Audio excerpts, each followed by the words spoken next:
Gloire à Dieu. Bonjour à tout le monde ce matin. Je vous salue dans le nom de Jésus. Que le Dieu de notre Père soit encore avec nous ce matin. Amen.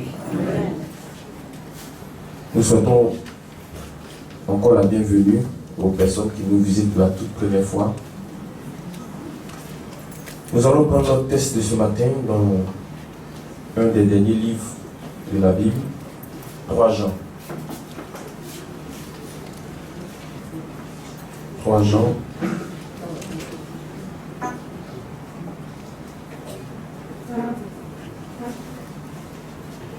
3 Jean 1, verset 2. Troisième épître de Jean. Troisième épître de Jean, chapitre 1, le verset 2. Est-ce qu'on a trouvé?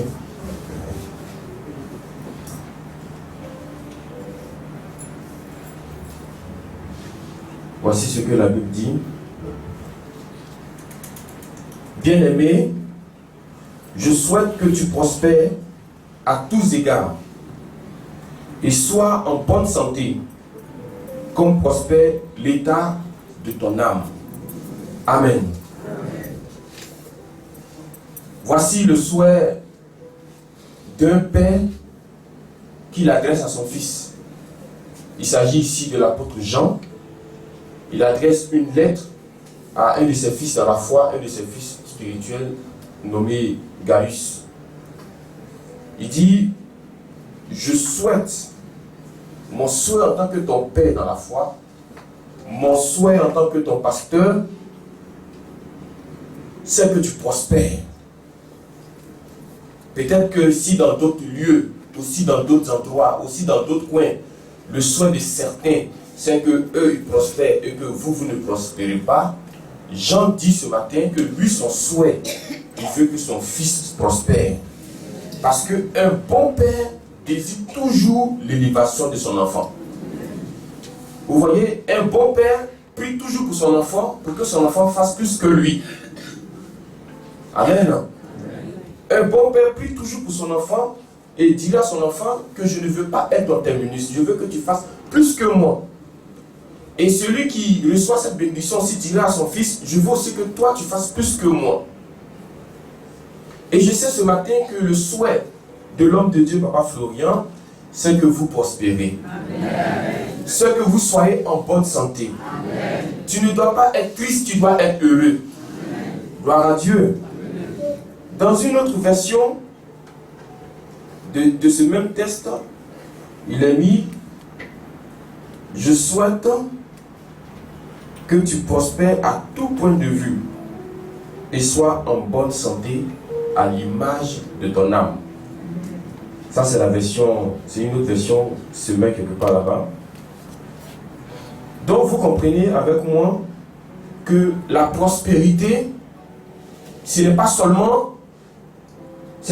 quoi? Ce n'est pas seulement l'argent. Amen. La prospérité, ce n'est pas seulement l'argent comme certains le pensent. Parce que quand j'ai pris le temps de fouiller un peu le dictionnaire, la prospérité, c'est réussir dans quelque chose. Donc si Dieu t'a donné un foyer, que tu réussis dans ce foyer, c'est qu'il y a la prospérité dans ton foyer. Si Dieu t'a donné une famille, que tu réussis dans cette famille, c'est qu'il y a la prospérité sur toi. Donc la prospérité, ce n'est pas seulement le fait d'amasser l'argent. Ce n'est pas seulement le fait de récolter les biens. Parce que la prospérité peut se trouver aussi dans tes entrailles. Tous ceux qui vont naître de toi peuvent apporter le bonheur sur ta vie. Amen. Amen. Donc vous comprenez que la prospérité, je viens d'expliquer, la prospérité, ne voyez pas seulement l'argent. Ça peut être l'argent. Ça peut être l'argent. Et si ce matin tu as un problème d'argent, que Dieu te fasse grâce. Amen. Amen. Amen. Si tu as aussi un problème d'enfant, que la prospérité vienne dans ton enfantement. Amen. Si c'est un problème de travail, que la prospérité vienne dans tes mains. Dieu dit à son peuple que je vais bénir vos entrailles, je vais bénir votre sol, Je vais bénir l'œuvre de votre main. C'est tout ça ensemble qui est la prospérité. Et c'est ce que l'homme de Dieu veut pour vous. C'est ce que le Dieu de Papa Florian veut pour toi ce matin. Amen, non? Donc, autre chose encore que nous devons considérer, la prospérité, quand on parle de prospérité, ce n'est pas un hasard. C'est-à-dire que la prospérité, ce n'est pas quelque chose, tu marches et puis tu prends ça sur la route. La prospérité, ce n'est pas quelque chose, tu dors, puis quand tu te réveilles, c'est là. Ce n'est pas comme cela que ça se passe. Il dit, je désire que tu prospères. Oui. Je veux que tu sois en bonne santé. Oui. Mais il y a un mot qui vient juste après, qui est quoi? Comme l'état de ton âme. Comme l'état de ton âme. Donc la prospérité, ce n'est pas un hasard. La prospérité, ce n'est pas... La prospérité, c'est comme quelque chose qui est déjà là. Amen. Vous voyez, la personne dans votre rêve qui vous ressemble, que souvent on poursuit, ou souvent on s'assoit sur cette personne, la personne que vous voyez dans votre rêve qui vous ressemble là, ce n'est rien d'autre que qui?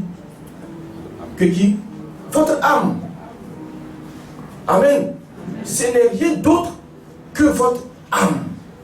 Donc, si cette personne que vous voyez, qui est votre vous véritable, est en train d'avoir des rapports de l'autre côté là-bas, vous allez remarquer avec moi que si vous avez un foyer, automatiquement il y a des soucis qui vont commencer dans ce foyer.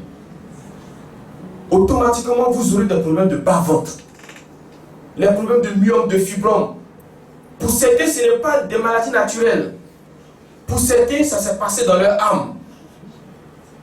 Parce que si ton âme prospère, ton physique prospère. Mais si ton âme ne prospère pas de l'autre côté là-bas, ça va se répercuter sur ton physique. Est-ce qu'on se comprend? Donc c'est ce que Jean est en train de dire à son fils. Parce que ce dernier-là, Jean l'a déjà délivré. Vous voyez, Jean l'a baptisé. Il est fils de Jean. Donc Jean sait que ce dernier-là, il y a quelque chose de Dieu qui est en lui. Et cette chose de Dieu qui est en lui se pose sur votre âme. Donc il dit, ton âme, là, de la même que ton âme est en paix, il faut que ton physique aussi soit en paix. Il faut que tu prospères aussi comme cela. Amen. Donc, si vous voulez prospérer, si tu veux réussir dans ta vie, il faut commencer dès maintenant à considérer la position de ton âme. Parce que la prospérité, ce ne sera pas un hasard pour vous. Ce ne sera pas quelque chose que vous allez inventer. Mais tel votre âme sera, tel votre physique sera. Si tu dois prospérer comme ton âme prospère, si ton âme est attachée, qu'est-ce que devient ton physique? Si ton âme est enchaînée au village, qu'est-ce que toi tu deviens ici? Si on te poursuit toujours la nuit, qu'est-ce que sera le résultat du physique? Parce que croyez-moi, le spirituel domine plus le physique. Et le problème des gens ici, c'est que nous considérons beaucoup plus ce que nos yeux physiques peuvent voir par rapport à ce que Dieu peut te révéler. Et c'est ce que nous avons dit hier. Que nous ne devons pas marcher seulement par la vue, mais nous devons aussi marcher par la foi. Parce que la foi a des yeux. Amen. Et c'est notre combat.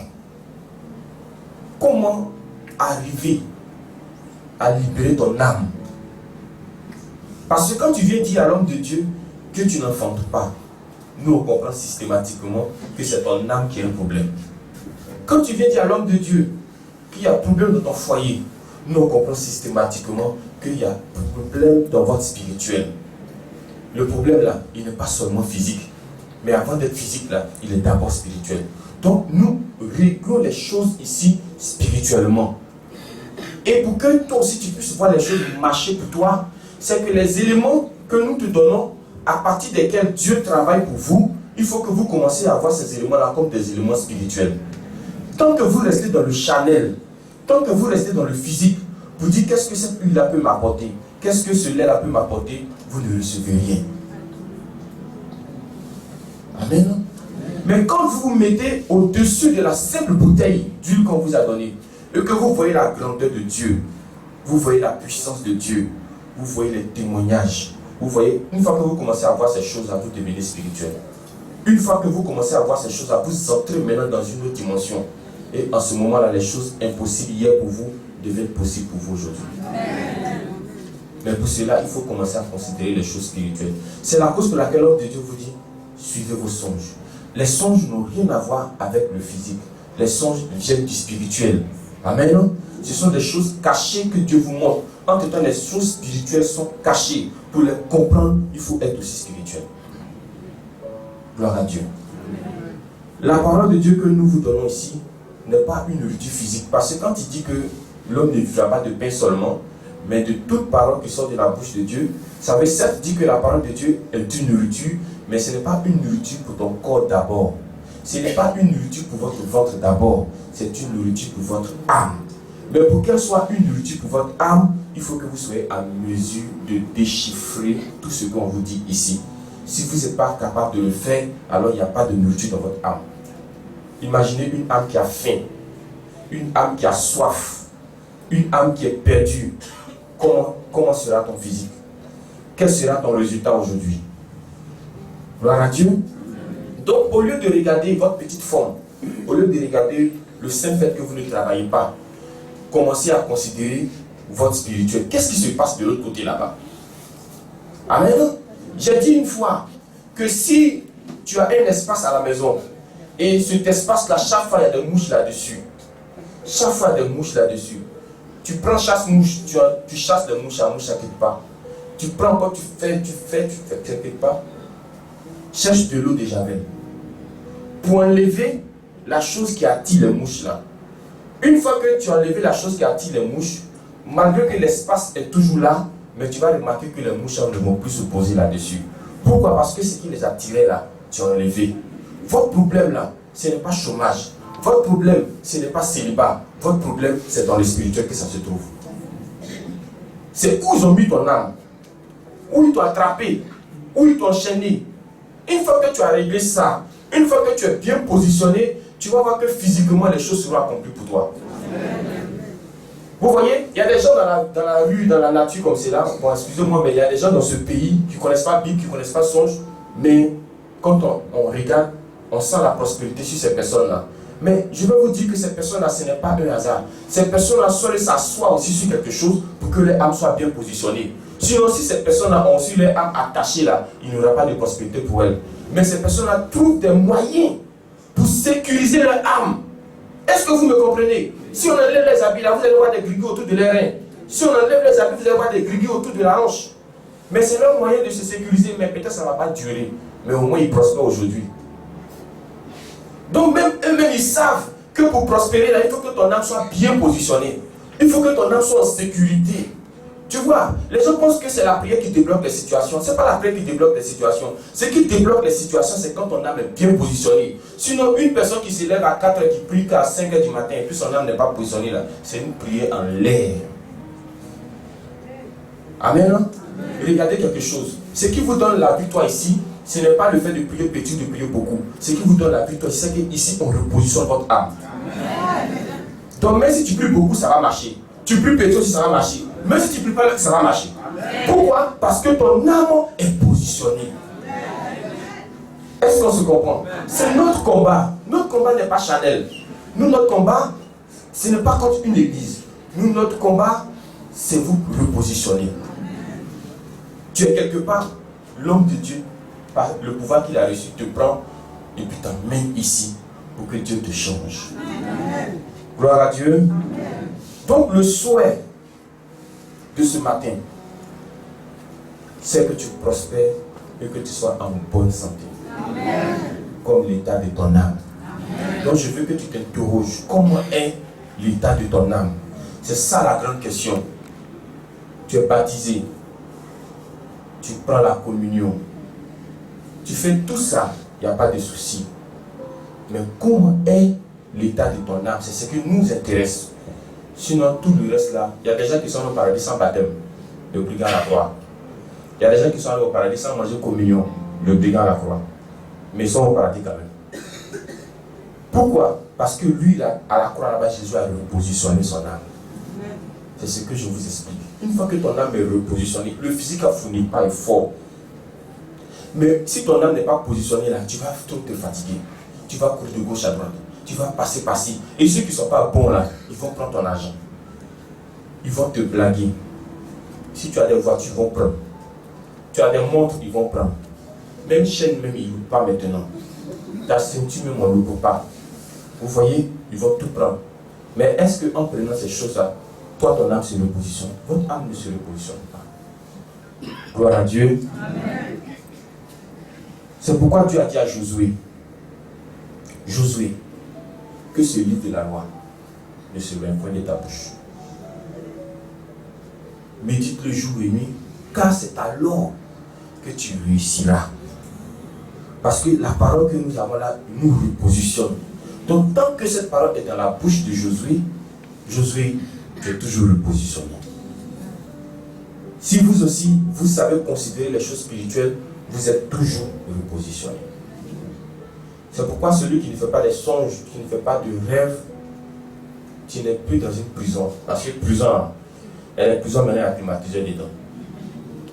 Tu n'es plus dans la prison, toi tu es dans le cercueil. Amen. Si tu commences à considérer les choses spirituelles, c'est-à-dire que quand il y a une bagarre chez toi à la maison, au lieu de te laisser emporter,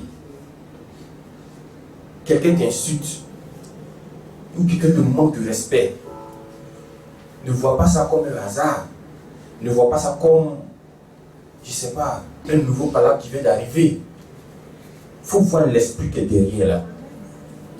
Quand vous êtes capable de voir les choses comme cela, il y a beaucoup de trucs que vous allez éviter, et il y a aussi des trucs qui vont vous éviter.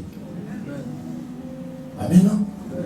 Quand tu as conflit, c'est un exemple parmi tant d'autres, quand tu as conflit avec quelqu'un, essaie de comprendre, est-ce qu'il y a pas un esprit qui est derrière? Et puis toi, ne fais pas palabre avec la personne, mais fais palabre avec l'esprit qui est derrière la personne. Une fois que tu as vaincu l'esprit qui est derrière la personne, tu vas voir que la personne sera ferme devant toi. Si quelqu'un a parlé de toi et que tu as entendu, tu n'es pas obligé de répondre. Tant que tu ne vas pas répondre, la destinée de cette personne sera toujours en bas de ta destinée. C'est moi qui vous dis ça aujourd'hui. Si tu as entendu quelqu'un parler de toi, que ça soit en bien, que ça soit en mal, j'ai dit, si tu n'as pas répondu, ta destinée est toujours en haut de la destinée de cette personne. Mais si tu as répondu, tu as échoué. Parce que Dieu veut qu'on parle de toi. Mais si toi, Dieu veut qu'on parle de toi, tu ne veux pas qu'on parle de toi là, tu veux que Dieu n'a qu'à faire quoi avec toi? Tu veux qu'il fasse quoi pour toi? Tu dis, Seigneur, élève-moi, élève-moi, élève-moi. Maintenant, Dieu envoie l'épreuve. Seigneur, repousse les épreuves, repousse les épreuves, repousse les épreuves. Tu veux qu'on n'a qu'à faire comment? Seigneur, je veux voir ta gloire, je veux voir ta gloire, je veux voir ta gloire. Alors que la gloire, ça ne vient pas comme cela. La gloire se cache toujours derrière les montagnes. Maintenant, la montagne arrive. Seigneur, la montagne est trop élevée, trop élevée, trop élevée, trop élevée. On va faire quoi pour toi? Quand tu demandes la gloire de Dieu là, quand tu es spirituel, il faut savoir qu'avant cette gloire là, il y a quelque chose qui vient d'abord. Est-ce qu'on se comprend? Donc Dieu t'enseigne ce matin à commencer à déchiffrer les choses spirituelles, qui sont des choses cachées. Et ces choses cachées là, vous pouvez les connaître. Le Dieu de Papa Fernand, il parle, il se révèle. Si tu n'as pas compris quelque chose, demande-lui encore. Demande-lui seulement. Il va te répondre. Que Dieu nous bénisse ce matin. Donc ce désir de Jean, de l'apôtre Jean, est aussi le désir de ce ministère pour chacun de vous. Ce ministère souhaite que vous prospérez. Ce ministère souhaite que vous soyez en bonne santé. Parce que notre combat là, c'est repositionner votre âme. Une âme qui est repositionnée physiquement, il n'y a plus match encore. Avant la nouvelle année, avec la cérémonie qui vient, je sais que Dieu va repositionner l'âme de quelques personnes parmi nous. Donc que Dieu nous bénisse au nom de Jésus.